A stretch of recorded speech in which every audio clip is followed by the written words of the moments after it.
Thanks to Joe very much for inviting me here today, and I suppose it's particularly special and personal to me in that this past weekend, 34 years ago, my husband's parents were celebrating their wedding in this very ballroom, so little did they think they'd be here 34 years on in a very different capacity. But anyway,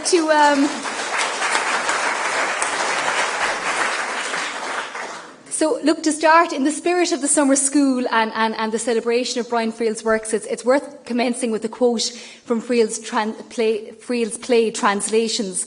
"Confusion is not an ignoble condition, not least because of the asymmetric economic and political shocks that Brexit will tremor throughout this island for a long time to come. However, it is ignoble to insufficiently address the uncertainty and confusion." And I suppose to echo something that Kieran was saying there, it's incumbent on the Irish government, all political parties and representative groups on all parts of this island to agitate and advocate for the best possible deal for people north and south of the border. I suppose for both north and south, the impact of Brexit will remain unknown for a long time to come.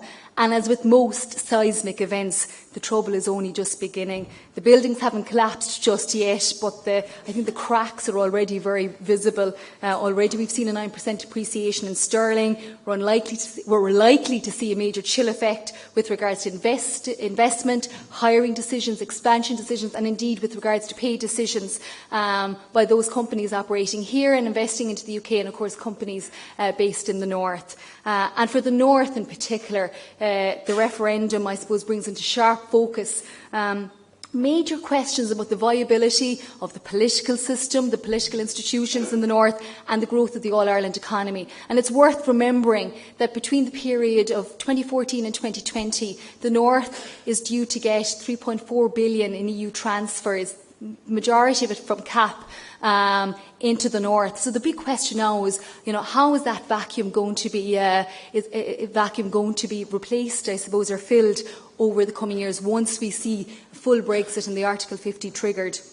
And I suppose it would be remiss of me to not mention here in Donegal the implications are absolutely frightening, particularly because of the interdependence with the city of Derry and indeed Tyrone.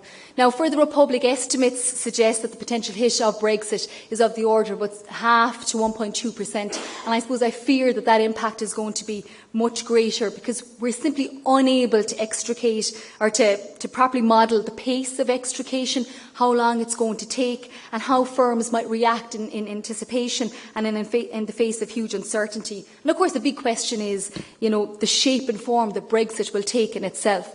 So I suppose it's in that context that I think it's fair to say that the Irish government, the Irish economy, is now at a very important crossroads. And the key question that we all have to think about is, do we now retreat into a defensive mode, delay spending and investment decisions, and prepare ourselves for the inevitable hit? Or do we attempt to make our economy stronger and more resilient in anticipation that major change is going to happen anyway, both in our main trading partners in the UK, in the EU, and indeed in the rest of the world? And of course, we'll wait with interest the US presidential election at the end of this year. Now, I suppose most of us on the panel, I think, would say that it's not an either-or choice, that our great challenge is to secure the Irish economy over the coming weeks, months and indeed years. But I suppose the point of departure might well be on the course of action to be taken. And this will involve key choices in how bold or conservative we should be with regards to economic, financial and fiscal policy. So to me, in terms of those choices, the first big choice is the size of the budget to be announced this October. And the great irony in the Irish public finances at the moment is that it has more resources available to spend both in 2016 and in 2017, while still driving down the debt and the deficit than is permitted under the EU fiscal and Irish budgetary rules, and in particular the expenditure benchmark rule. Now, obviously, there was a lot of commentary and discussion and debate about the GDP figures that came out last week. And to a certain extent, we'll want to forget about the figure because I suppose it is meaningless. GDP finally made itself redundant as a measure of the performance of the economy, although it has uses elsewhere.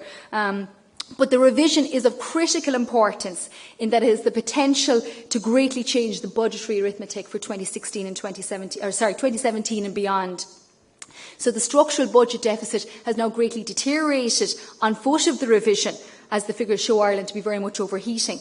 However, on the positive side, the large increase in GDP significantly expands the potential expenditure base. Now, those urging caution will be quick to remind me that the elaborate EU semester process, I suppose, is very elaborate, it's very complicated, and that we can't simply change anything on foot of the revisions in the blink of an eye. But the reality is, technically, the Irish Government has now more fiscal space available than previously thought, while still remaining compliant with the fiscal rules. And I suppose I've been a bit puzzled over the past week. The Government has been very quick to clarify that the revision has no impact on the budget. And look, I understand the need to contain expectations. I can only imagine the pressure that the Minister for Public Expenditure Reform is under in terms of the expectations that are out there. But I do believe the Government's position is now inconsistent. Minister Noonan has publicly complained about the very significant methodological difficulties for Ireland in calculating the fiscal rules that excessively constrain spending here. And yet, when we are essentially gifted additional fiscal space by another methodological quirk, the view is to ignore it.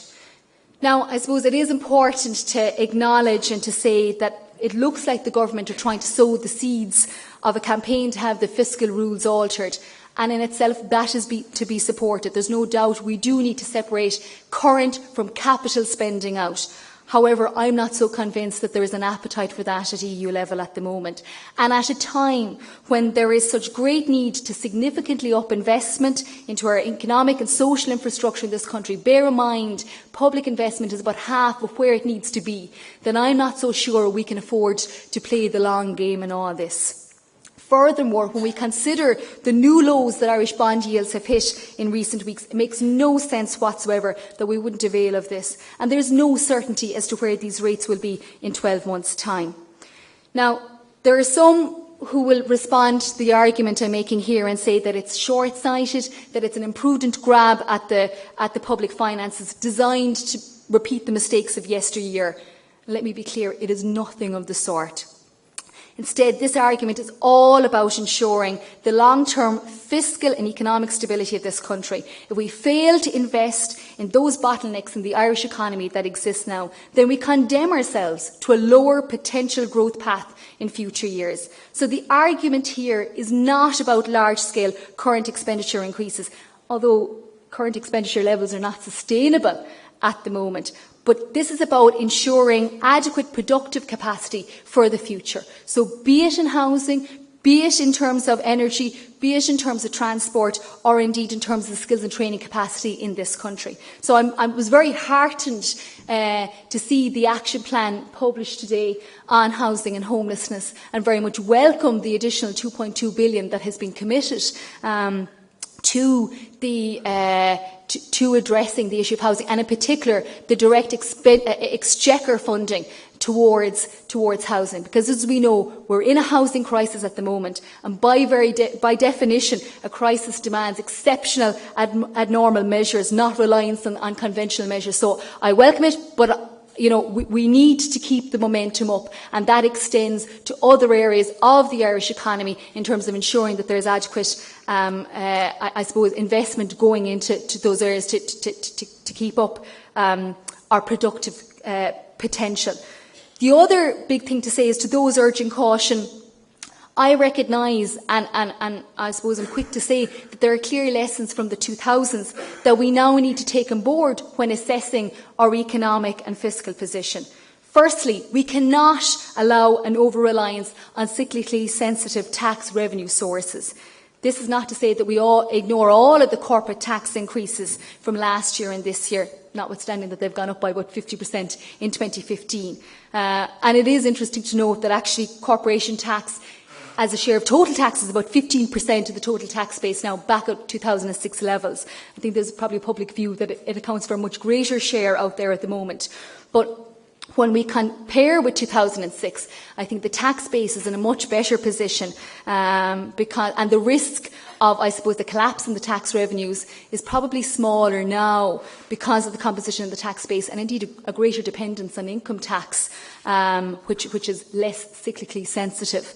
I suppose the second key lesson from the 2000s that we do need to bear in mind, and I'm certainly very mindful about, is not about the pace of growth of current and capital expenditure. Because I know there's a view, oh, well, sure, if there's money there, the trade union movement will be the first to put the hand up and say we need to spend more. It's not about that. It's about the quality of spending. And we know that some of the spending during the 2000s was not spent, I suppose, in the proper way.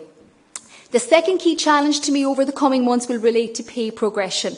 And again, I suppose the chill effect of Brexit and many companies will also extend to pay negotiations. And there will be an understandable desire to push the pause button.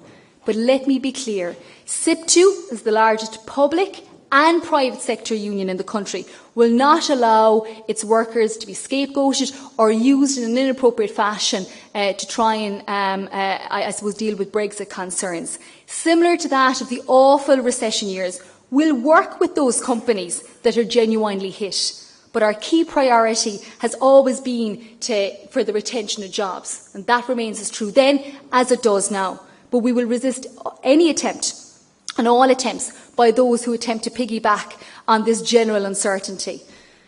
I think the second thing to say is, and I was, I suppose, interested by the title of, or I suppose, a summary of what tonight's discussion was going to be about, which is effectively, I suppose, pitting infrastructural investment against increases in pay. And again, this is simply not an either or choice. And let me just explain. Investment in public expenditure, in public infrastructure, is important to sustaining and increasing the productive capacity of the Irish economy. And this is in turn important so we can remain competitive relative to our Irish trading partners. And as Kieran pointed out, this is going to become all the more important over the next number of years, particularly with developments in the UK. But this competitiveness depends on sustainable public finances, which are largely built on strong domestic consumption, which in themselves depend on high employment levels and decent living standards. And the alternative is high unemployment and high welfare levels that effectively weigh heavily on the public finances. And we saw that has been the experience over the last number of years. So the positive feedback loop between wages, employment, domestic consumption and economic competitiveness is critical when we're thinking about the importance of investment and wages, not either or. Just in terms of with regards to where pay has gone since the Irish economy has gone into recovery, particularly since 2012. So we've seen strong employment growth and wages having increased at a much more moderate pace. But the critical thing really is the distribution of these improvements. It's critical to, I suppose, broad-based growth right across the economy. And the evidence suggests, as we might expect, that wage growth has not been uniform. So if we take an analysis of the CSO's earning and labour cost data at the moment, we see that average weekly wages of professional and managerial occupations has surged ahead by just under 5%, 4.8% to be precise, between 2012 and 2015. Those in sales and clerical occupations, their weekly wages actually slipped by 3.4%, and there was an even more pronounced slide in the wages of those in production and general operative roles of 7.9%. So that, to me, is quite stark. Now, I must say, because obviously I'm the economist for SIPTU, and with almost 200,000 members across the Irish economy, it is important to note as well that those working in clerical, sales and production roles, particularly in the manufacturing sector, we've managed to negotiate pay increases of 2% for those workers over the past 2 years. But for those who are not in unions, certainly the reality of slipping wages, of declining wages, is very real. The reasons for this are very complex, a combination of tighter margins, increasing casualisation, and I suppose on the other side a surge in profitability in those sectors who are doing very well and can afford to pay the pay increases, particularly those employing professional and managerial occupations. And I suppose with all that, in that context, it's my view that the future wage negotiations in this country has to be sectoral. So such as the environment for wage bargaining that brings some employers to the table is a massive feat in itself, and for others it's a question of just driving the hard bargain. And I believe, and I suppose this is why it's important to stay here tonight, that the government has a critical role to facilitate a move towards sectoral wage bargaining over the coming years, because at the moment it is at enterprise level. I suppose the second big area of interest with regards to pay at the moment, of course, is public sector pay. And we await the findings, or indeed the Commission on Public Sector Pay, with great interest. SIPTU and other unions have made their position very clear. We are seeking the unwinding of FEMPE. But there is no doubt that this is going to have to be done in a very carefully managed way.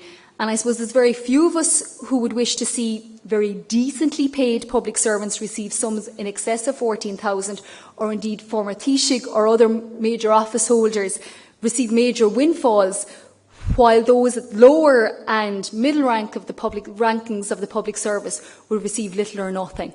So, if we've learned anything since 2011 and the political environment that currently prevails, it's this. The majority, I think, of Irish people want a fair, well-distributed recovery. So SIPTU's priority for public sector workers is to push for equitable pay progression, particularly for low and middle income earners. That is our priority, but we'll do that in tandem with pursuing a gradual unwinding of FEMPE off our statute books. Thank you.